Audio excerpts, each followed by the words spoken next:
We're under a red flag warning today here in Colorado Springs and much of southern Colorado with high fire dangers. Yeah, that's right. And tonight, in typical fashion, second year in a row they're doing this. The Springs Fire Department, they're going to be holding a series of really important town halls to help all of us neighbors prepare for wildfire season. And Natasha Lynn's with us live right now to explain exactly what they're doing here. Natasha?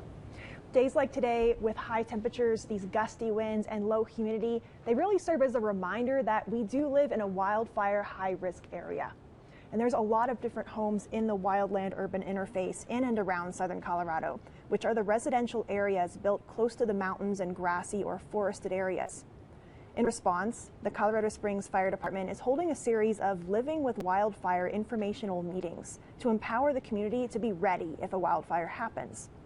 They'll cover how to mitigate and prepare your home for wildfire, both inside and outside, how to create an emergency wildfire action plan, and knowing when and how to evacuate, which includes how to sign up for emergency notifications and knowing your evacuation zone.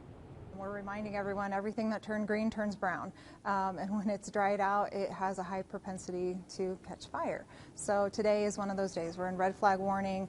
The things are very dry around here. Not a lot is greened up, but we've had a lot of dry, windy weather, and so that just adds to the fire concern that things could spread really quickly.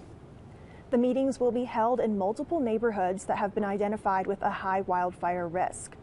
The meeting tonight will be in a conversation-style format to allow residents to ask questions. And it starts at 6:30 p.m. tonight at Pulpit Rock Church on Austin Bluffs Parkway. But if you can't make it, it will be live streamed live on Facebook, and it will be posted online afterwards. And we're going to have a link to that on our website, krdo.com.